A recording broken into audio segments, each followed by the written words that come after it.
My name is Norchima, and this presentation will be about the ethics of piracy in our growing digital world. For some background knowledge, according to Merriam-Webster, the authentic definition of piracy means robbery and crime on the high seas, but in this context it refers to illegal copying and distribution of copyrighted materials via the internet. Digital piracy has been rampant in the film, TV, publishing, gaming, art, and music industries for many years. Starting in the 1980s, when the MP3 players reached the market, the Napster peer-to-peer file sharing method was born. Napster possessed databases of music files, and by 2001 was operating with 70 million users worldwide and illegally distributing around 300 billion songs annually. In addition, calculations made in 2007 found that 30 billion counterfeit movie CDs were being distributed globally, with consumers mostly ranging from countries with weak copyright restrictions like Thailand and China. Today, more than 70,000 jobs are lost in the U.S. alone due to piracy and deflated music revenue, and in 2016, 57 million Americans were still pirating music in one form or another. In a scenario, imagine that your favorite music artist is releasing an album soon, but the day it drops, you happen to be on a flight with no service. You take it upon yourself to illegally download the leaks prior to the official release date and take pride in your actions so much that you want to share this feat with the rest of the world, so you upload the media files to a music streaming platform called SoundCloud. What might be the consequences of your actions? Some might argue that little harm is being done, while others more immediately affected by it might want to address the billions of dollars lost in revenue, as well as the defacement of credibility and intellectual property security. Regardless the mixed opinions, the issue probes the question: what are the ethical implications of piracy in today's vastly growing digital world?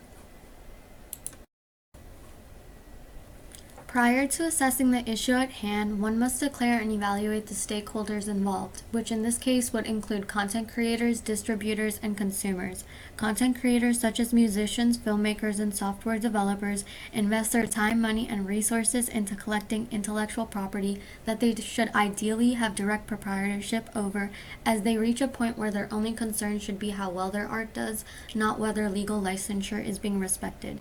When taking distributors like record labels, movie studios, and software companies into consideration, they are responsible for distributing and marketing the products of content creators. They rely heavily upon legal sales to make profits and are also among the stakeholders that get directly affected by disturbances like illegal piracy. Another group of individuals that play a drastic role are the consumers who ignorantly download and share pirated content without any regard for how it is going to affect the creators and distributors.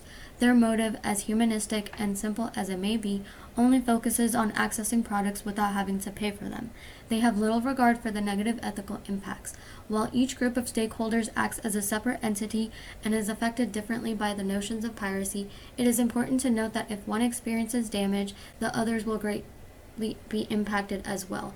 In the case of content creators having their work stolen and redistributed due to consumer negligence, they might be motivated to completely remove all traces of their work from platforms entirely, further suggesting that piracy threatens ethical morality in certain ways.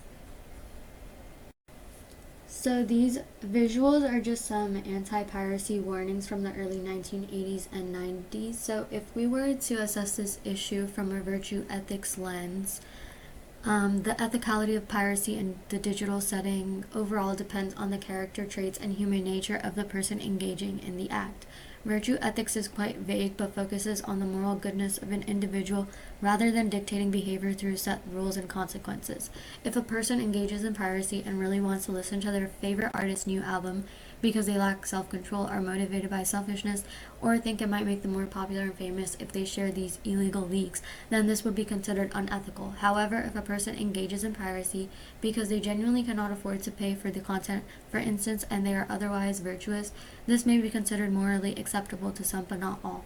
Once again, due to the ethical perspective's vagueness, it's hard to draw a solid conclusion on what could be deemed virtuous, as our individual experiences through life make us exhibit different outlooks and leniency in certain matters.